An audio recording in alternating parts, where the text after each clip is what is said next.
So Donald Trump is fighting back against critics inside of the Republican Party who have essentially been out there the last few days saying that they could abandon him and, maybe he stops fundraising for the party. Listen to this. I'm the one that's funding. I'm the one that's raising the money. And other people are getting to use the money that I raise. I'm putting up money for my own campaign.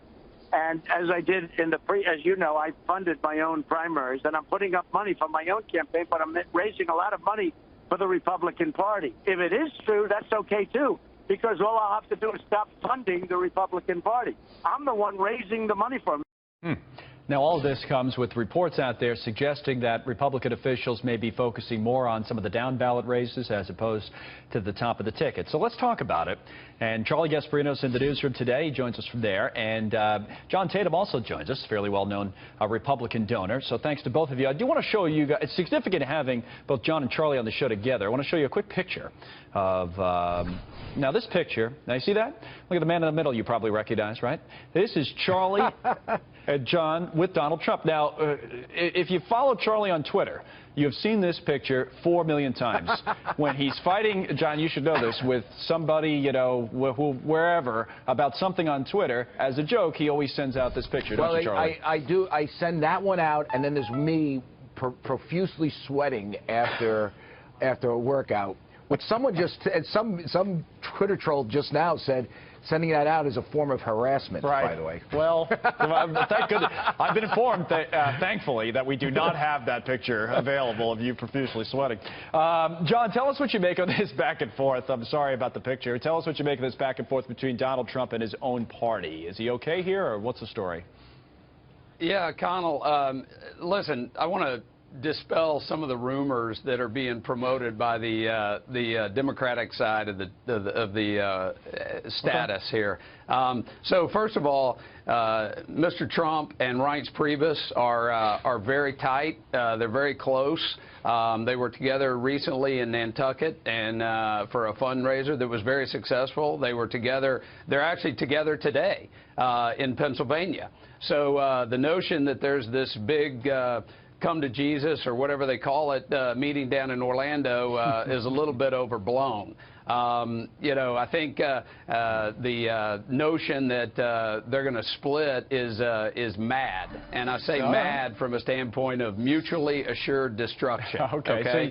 So your point is that they're not there's no abandoning of Donald Trump. Anything from your sources, Charlie, that's different from that? I think he's right 100%. I mean, you got to realize where this news comes from. Listen, and I bash Donald all the time. That's why you see me getting all these Twitter fights. But I mean, I think you got to look at where this is coming from. The media hates Donald Trump. They want to elect Hillary Clinton. Most of the mainstream media, whether it's Politico or the Washington Post, and you go down the line, they really have an animus to Donald Trump. I mean, one thing you can say about me is I guess I have an animus to both candidates. Yeah, you don't like anybody. I don't like anybody. Yeah. But what I'm saying is that they have a very much of a one-sided animus to Donald Trump. Any news that's bad to Trump gets put through that prism. And listen, I'm pretty sure there were some comments made to Donald Trump to get his act together. Okay, yeah. To conflate that with a,